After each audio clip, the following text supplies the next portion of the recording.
Hey guys, welcome back to my channel. Today's video, if you guys haven't already figured that out, is going to be my November wrap up and my December TBR. So I'm just going to kind of give you guys a little rundown, what I read during the month of November, kind of my quick little mini reviews of each book, and then of course going into the books that I hope to read over the month of December. Even though it's going to be a busy one, I kept it a little bit smaller just because I haven't been reading a lot. It's going to be really busy and I want to make sure I take this time to really enjoy my friends and family and just hang out, recover, and get ready for the new year. So without further ado, I'm just going to dive right in. The first book that I read last month was A Monster Calls by Patrick Ness. I wanted to read this in October and sadly just didn't quite get around to it, so I made sure I read it in November. I read it very quickly, and like most of you guys had said, it was very beautiful and heartbreaking and just so sad. Definitely have a box of tissues on hand. If you have not read this, I would highly recommend it. And this basically deals with this little boy who this monster comes calling to him in the middle of the night, always at 12:07, and it's a really unique perspective, kind of looking at the way that death comes knocking at our door and just how to deal with death and just some really dark feelings and feeling guilty a little bit and just different things like that, just kind of how to cope with it. I think it was so beautiful, so well done, and I would highly recommend this one. Then I read The Sun and Her Flowers by Rupi Kaur. Now this is her second collection. The first one, if you guys do not know, was Milk and Honey, and I rave about it constantly. I'm so obsessed with it. I think it was the most beautiful collection of work, and it was one of the first poetry collections that I actually got into. I kept seeing it a lot at Barnes & Noble, even before I kind of really dove into this bookstagram world, and I loved it so much. And so I was highly anticipating the second one. I didn't love it quite as much as the first one, but still, of course, as you can see, found quite a lot of inspiration and things that I loved within this one as well. And this one deals a little bit different themes, but still runs in the same typical kind of like chapters and breakdowns that she had in her first one. So if you guys loved that, you guys will definitely love this. So this one's a little bit different to review. I think poetry is so like subjective and just kind of dealing with what you've been through, your different emotional kind of like connection to things. And so this one is kind of hard to say, but I just, again, I gave this like 4 stars, I believe, because it was really good, just not quite as good as Milk and Honey for me, but definitely loved it. And I love that there's little illustrations that kind of run through these as well. So I don't know if you guys will be able to see, but there's little illustrations just like Milk and Honey, and I loved it. So the next one is one that, again, if you follow me here, you guys know that it's a very long, ongoing series. Definitely could have ended a long time ago because I do feel like they're a little repetitive, but they're so funny, so entertaining.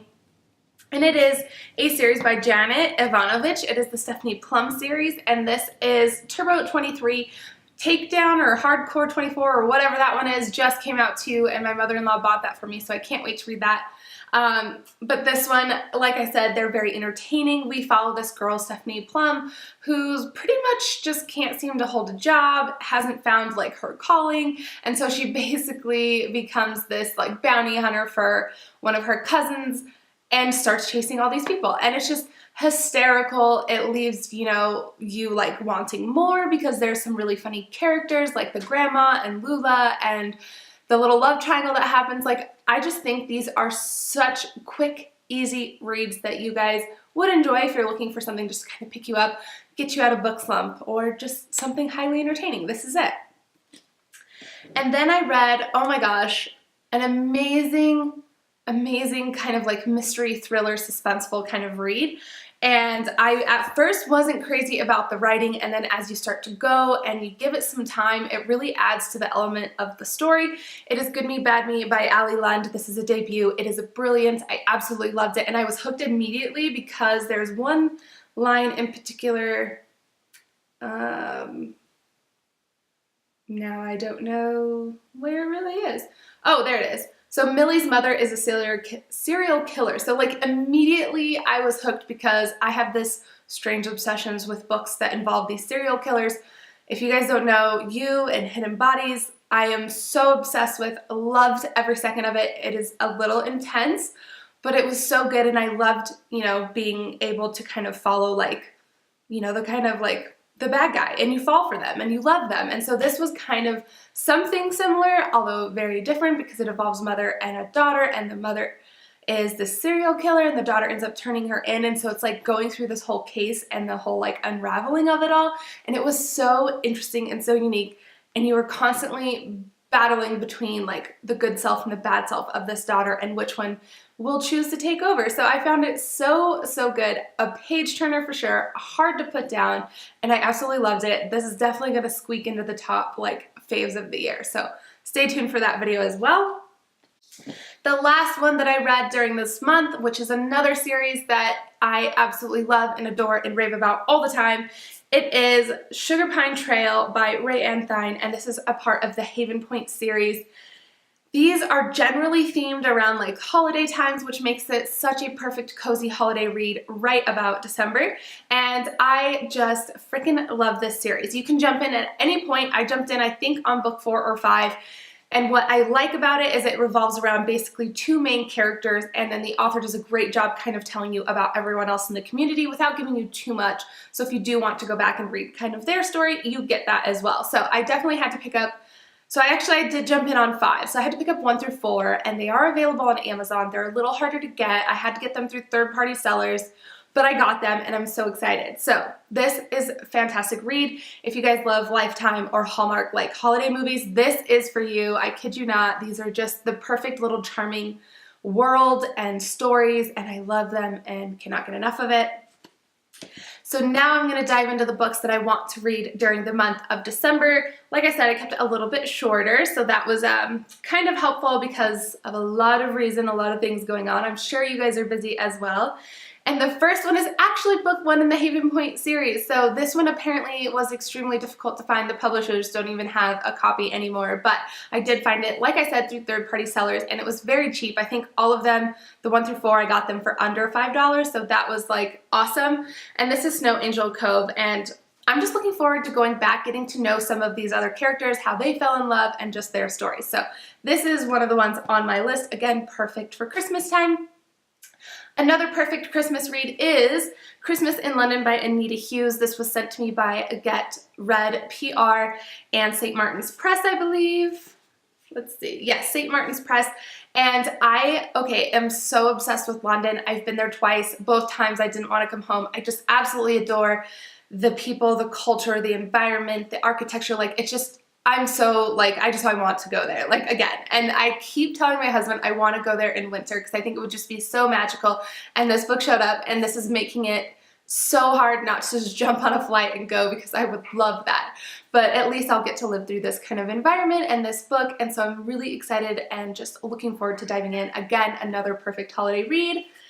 And then another cute little holiday read, and I have an unboxing of this and more information where you can buy these little gift sets. It's a picture book set by Elaine Adams.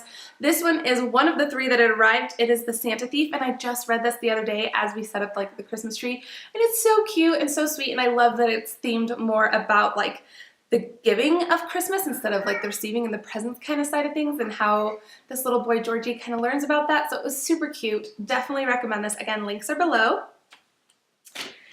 And then the last 2, one of them is being turned into, I believe, like a Lifetime limited TV series. It's about the actual event that happened down in Waco. This is a survivor's story.